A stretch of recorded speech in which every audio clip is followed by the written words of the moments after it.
Understanding Trump and Trump Republicans. The party of Trump is not the Republican Party of our fathers. We all know Trump changed the party, but people do not understand the changes he made, or why. And so, Trump is condemned for doing what his detractors do not understand. Trump is vilified for the things that exist only in the hearts and minds of those who hate him. We hate what we do not understand, and most people prefer to think negatively of other people and their motives. We tend to gravitate towards the simplest explanation, and this usually involves some type of conspiracy or negative stereotyping. Most people prefer to assume the worst than look for a motive. Trump is financially successful and something of a showman. But this does not exhaust all he is. Perhaps if it did, he would be financially better off than he is. The assumption Democrats make is that Trump does what they would do. They assume Trump is trying to benefit from his fame and position. But assuming a Republican is a Democrat is a big mistake. Yet, the vast majority of Democrats assume Trump shares their outlook on life even while they reject him and everything he stands for. The problem is, there is another explanation for what is happening, but this one is difficult to get at, and most people do not have the inclination to seek it out. That does not mean it does not exist or impossible to find. First of all, Trump loves America, and he does respect the regular person. He is also motivated by a faith in Christ, even if it does not always manifest itself in ways we understand.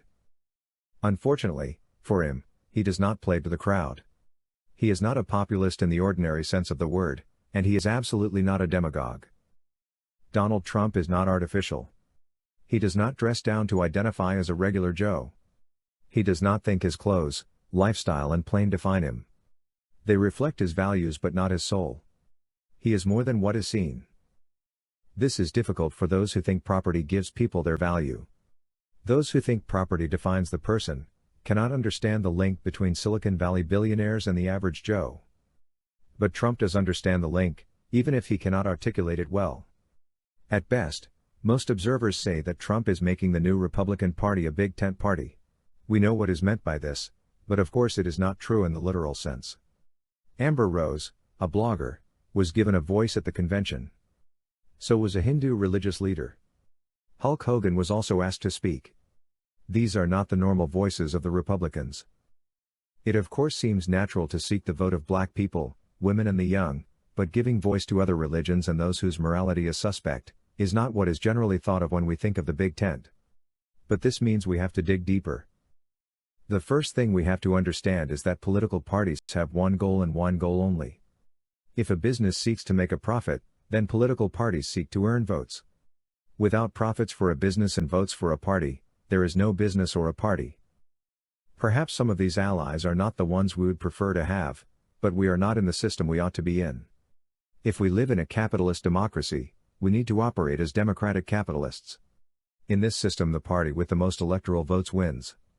Who votes does not matter. What matters is who they vote for. Is this a perfect system? Of course not, but it is the system we are in. If we do not like it, we need to come out of it. But so long as we are in a democracy and part of a party, that party needs to attract the most votes to win the election. The point is, Trump's big tent is not inclusive, in the literal sense. The Republicans do not want illegal migrants and the woke in the party. And while they may not always be able to be weeded out, it is unlikely Trump desires to see Muslims and the criminally insane become members. Yet, one ought never to become a politician if one is not driven, to some extent, by pragmatic considerations. Despite the big tent analogy, picking and choosing does exist, and who is being invited to speak is not a random process. But the impression many get, when unusual voices are given space at the convention, is that the party is losing its vision. This might be so, but perhaps it had an outdated vision. There were concerns that Nikki Haley was permitted to speak. More voices of protest were raised at J.D. Vance being made vice president. These are not historically Trump supporters, far from it, but they reflect, if not a new vision, a more defined focus. We cannot discount the pragmatic need to win. There were no doubt calculations made concerning who to advance and give space to. There will always be some degree of calculated hypocrisy in politics. But there has to be more than the desire to get votes, or one's brand would suffer, and Trump is very careful about his brand. Trump wants to win. He does not want to win so badly he will resort to winning as a Democrat. He does not wish to win as a woke politician, or as a socialist. Winning is important, and necessary if one is to be president, but it cannot be everything. There are limits to what Trump will do to win.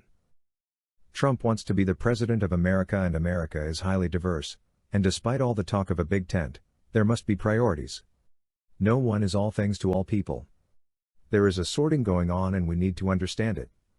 The Democrats are not the party of Christian white men, but do these labels sufficiently encapsulate the Republicans? The Democrats know they cannot be for Satan and support white Christian men. They have made their choice. But on what hill ought Republicans make their stand? Can Republicans be the party of America, if America is inclusive of all persons within the border, as Democrats suggest? What defines an American? Is it the passport one carries, or is there more to being a citizen than what Democrats claim? It ought to be apparent that no party can represent everyone, but perhaps we do understand why. We might say that the government cannot be supportive of criminals, aliens and terrorists, but some appear to be. No party ought to say they represent everyone, even the enemies of the nation, yet do all parties everywhere fully endorse this position? However, these questions about citizenship are so general they do not really help us understand the problem. Biden considers Trump and his supporters a danger to America. Can the Republicans truly represent Biden and his supporters? Is the call for unity a common-sense response to the attempted assassination of Trump? Republicans would say those who permit aliens to enter the country without proper documentation are not patriots. Those who promote unlimited migration claim those who put nation before people's needs lack humanity. But this kind of back and forth could go on forever, without a resolution. All it really tells us is that there is a division between us. There is a division between whom we think are part of our group and those who we exclude.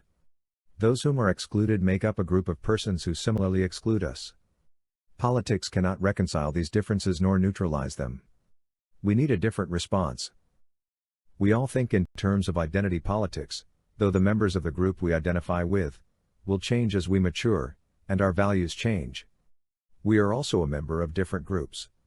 Those in our social group are not the same ones who are in our family group. Our family and occupation group probably do not overlap. Those who are in our church may not represent our recreation associates. Those who are Democrats are not the same people who are Republicans. There cannot be unity if the group identity includes features incompatible with the values of one of the groups. This brings us back to the problem of who does the party of Trump's Republicans represent?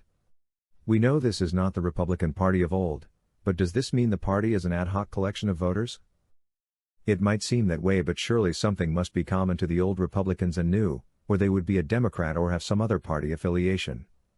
Whatever changes were wrought, there still must remain a connection, or the shift could not have been made.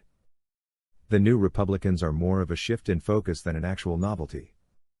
We all understand that the Democrats are on the left and the Republicans are on the right.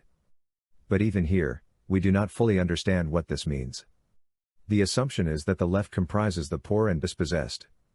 So, all those who seem disadvantaged in some way become the constituents of the left. All those who appear to have been othered by conservative rich white men, especially, are considered to belong on the left. Therefore, the Democrats, especially the Democrats of the far left, pillarizes rich white men, especially those who are Christians. Therefore, we see a line emerging between the parties. But this is not the true line. It was a line created primarily by the Democrats to suit their agenda. The parties were never divided solely along the line of white, Christian males, especially those who are older, and others. The Democrats may think they gain a level of political leverage by portraying the enemy of the other as the white, Christian male, but there are many white Christian males who are Democrats, not the least of which would be Biden. There are many in the other camp who are Republicans. And this is another anomaly. There are many people who see the natural allies of one party, who belong to the opposing alliance. White women are famously more Democratic than conservative, though their husbands, brothers and fathers are likely to be conservative. This does not seem to make sense.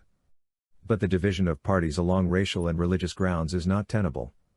The division is more political theater than rational. We ought to see Trump as a leader who has inherited an old and invalid way of dividing people. What he has done is to reform the division in a way that makes more sense. In other words, there is a left/right division that is purely political and pragmatic, but there is also a left/right axis not based on race, age, income, sex or religion, despite conventional thinking. Trump has simply cut through the false narrative of the left and gave us a truer picture of the real division. This inability to draw a real line of distinction between the two camps is problematical because we all know there is a division, and we know the division is real. We also know this division is fundamental, it extends beyond politics even into metaphysics. There is good and evil, there are those of the flesh and those of the spirit. We know that throughout history there are wars, and each side has claimed they fight on the side of right and justice. The other side in a war or even in a police action is evil. But is it, when we do not know where the line is? Possibly we are being played by some clever, but demonic people and forces. People change their allegiance from right to left and from left to right, and sometimes they do both. But for thousands of years, we have had conflicts and disagreements about which side is on the side of history, and no one has yet proved which side is right and which side, in error. This ought to give us pause, it ought to be very troublesome. There ought to be a way to define what it means to be right. However, there is one thing we can be certain of, both sides cannot be right. But just as troublesome and important, we need to understand, both sides can and are wrong. From this vantage point, we need to understand that what Trump is doing, is purifying the right. Donald Trump is ridding the right of its satanic elements. He demanded total allegiance not to himself, but to his vision and to his value system. One must never soil one's robes with a casual connection to the forces of evil. But how does Trump know where the line is if no one else has understood where it is to be found? Not even the church has been able to identify the wolves among them. However, let's re-establish the fact that there are two different viewpoints. Indeed, let's enhance this to the degree that these differences of opinion are grounded in two realities. This is not hyperbole. It is a necessary conclusion to the existence of the widespread realization of this being a divided nation. We will never understand the division, until we understand the depth and extent of it. This division is not about preferences or attitudes, it is about something so fundamental it points to the very structure of the universe. If we can comprehend, at least provisionally accept, the idea of two realities, the next step is to consider the possibility of there being two races. The issue of racism as based on a person's physical characteristics, is a case of misdirection. There are indeed racial differences, but they are fundamental to our very being. Our race is fundamental to what it means to be human. We are born in the flesh. That is not up for debate, but we also die in the flesh. There is no argument about this. When this happens is up for debate, and to a large degree, a matter of choice. This may seem to be taking us far from our starting point and far from our goal of understanding where Trump is coming from, but the need to understand the nature of reality and race, is vital if we are to understand the nature of the political division.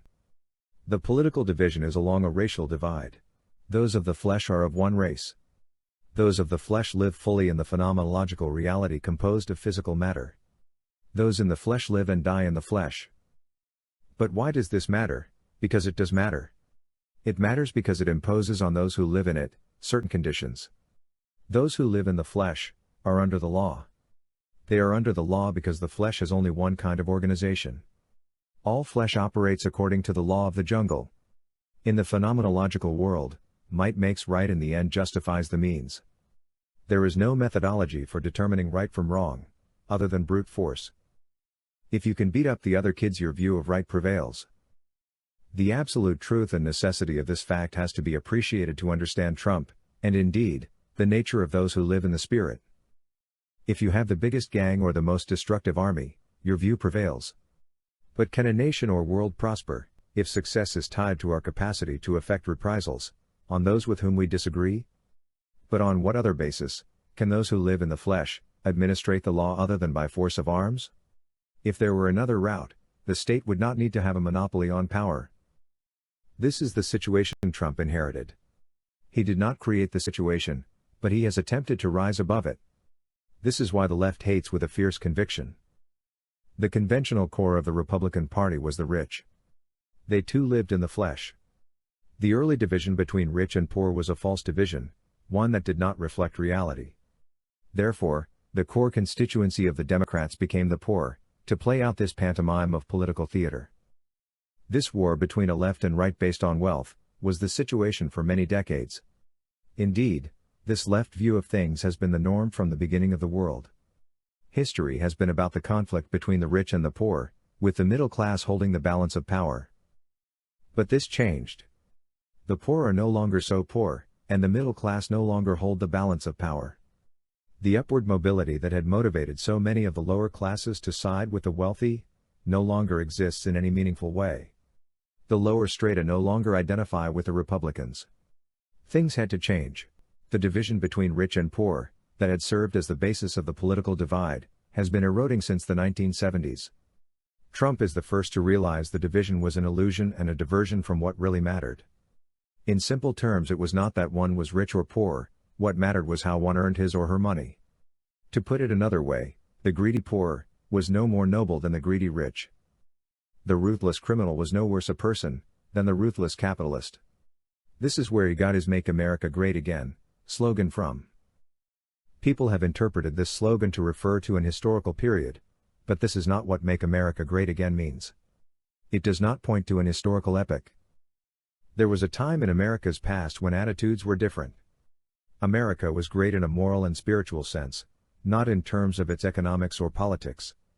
The country was great because the people were motivated by great aspirations and ideas and even by great leaders.